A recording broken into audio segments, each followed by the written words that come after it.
Graça e paz, irmãos. Quero convidar que você abra comigo a sua Bíblia no livro de Hebreus, no capítulo 11, o verso 7. Nos diz assim esse texto: Pela fé Noé é divinamente instruído acerca de acontecimentos que ainda não se viam, e sendo temente a Deus, aparelhou uma arca para a salvação de sua casa, pela qual condenou o mundo e se tornou herdeiro da justiça que vem pela fé. Pela fé Noé. Eu creio que nós temos vivido alguns momentos muito tristes da história. Talvez nós não possamos e consigamos comparar a história de hoje com a história dos dias de Noé. Mas a palavra, se você for lá ver no capítulo de Gênesis, no capítulo 6, você vai ver que Deus, ao olhar para a terra, ele só viu injustiça.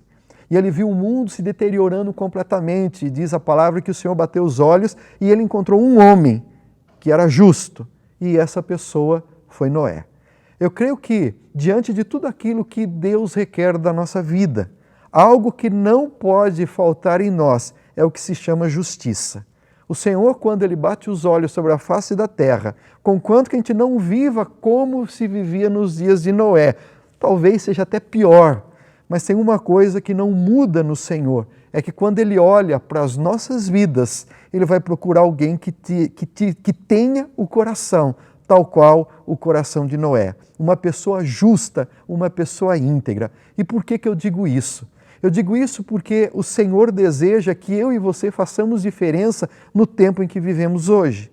Talvez você possa não perceber o quão é importante o seu testemunho, o quão é importante você demonstrar que você crê nas verdades de Deus. O que eu encontro nesse texto é que Noé, na verdade, ele creu em algo que era incrível, ou, para dizer assim, mais numa linguagem nossa, alguma coisa louca. Deus pediu que ele construísse uma arca em um lugar onde não havia rio por perto, onde não se tinha aquele costume de tantas chuvas como veio no dilúvio. E ainda assim diz a palavra que Noé obedeceu. Noé é um homem temente a Deus e ele demonstrou que ele temia a Deus por obedecer aquilo que o seu Deus o chamou a fazer. Nós estamos vivendo hoje dias em que parece que a nossa fé se tornou cada vez mais loucura. Quando nos dizem sobre família, quando estão julgando se podemos ter culto ou não, ou tantas outras coisas que se aparecem na mídia. Muitas vezes nós não atentamos para aquilo que Deus nos chama a fazer. O Senhor deseja que nós mostremos de forma prática no que nós cremos. Muitas coisas que para o mundo parecem ser loucura, mas eu creio e creio que você também, que nós aguardamos uma pátria, que nós cremos em Jesus, aquele que viveu, aquele que morreu e aquele que acabamos de comemorar a Páscoa, aquele que está vivo. Essa é a nossa declaração de fé. E quando nós dizemos isso, nós estamos mostrando ao mundo que nós temos um direcionamento, que mesmo quando as outras pessoas não vejam, nós cremos.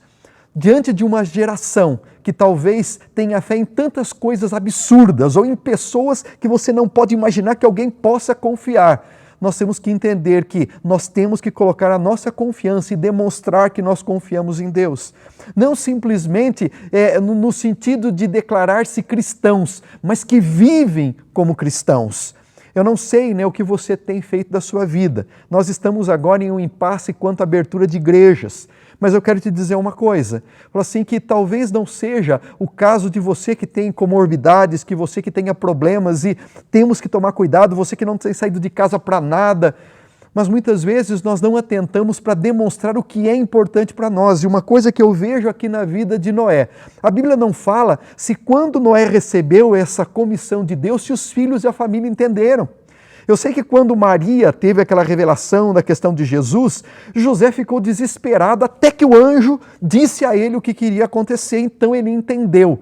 A Bíblia não fala que Deus também falou com os filhos de Noé, mas os filhos de Noé, diz a palavra, que foram salvos por causa dessa fé e da obediência de Noé. Diz que Noé construiu a arca para que toda a sua família fosse salva. Quando eu e você entendemos que a nossa fé hoje e o testemunho nosso também alcança a nossa família, eu tenho que entender que há determinadas coisas que eu preciso fazer para que os meus filhos entendam o que é importante para mim. Noé demonstrou pela sua vida que Deus era importante, obedecendo e construindo uma coisa maluca. Ele não se importou em ser chamado de louco, mas ele se importou em obedecer a Deus. E é por isso que hoje, eu sei que às vezes as pessoas estão dizendo o seguinte: pastor, eu não tenho ido na igreja. E esse é um convite que eu faço a você. Fala assim, tem tanta gente que, para os filhos, você ir no supermercado não há problema, no açougue não há problema, ir no banco não há problema, ir trabalhar não há problema, ir em um restaurante para comer não há problema. Mas quando você diz que você não vai à igreja, isso você está demonstrando quais são as coisas importantes na sua vida. Nós podemos cultuar em casa, essa é uma verdade. Eu posso ligar a TV, os cultos são transmitidos, mas eu quero te chamar a atenção. Os nossos filhos e a nossa geração têm que ver o que para nós é importante. Os nossos filhos têm que entender que é algo que para nós faz sentido, que é adorar e cultuar a Deus. E o vir à igreja é uma demonstração disso. Com todo o cuidado que temos aqui, o meu desafio é que não apenas com esse exemplo que eu dei de vir à igreja, mas que seja um testemunho vivo de que você confia em Deus e que, acima de tudo, você obedece a Ele. E é por isso que eu quero orar por você. Pedir a Deus que Deus nos olhe e que Ele ache justiça em mim e na sua vida diante de uma geração tão corrupta como temos visto. Que o Senhor possa nos abençoar. Vamos orar? Pai, eu te agradeço pelo dia de vida que o Senhor nos dá, porque podemos estar ouvindo da Tua palavra e dessa maneira também, Pai, aprendendo do Senhor. Pai, que nesse dia possamos ser um testemunho vivo de amor ao Senhor.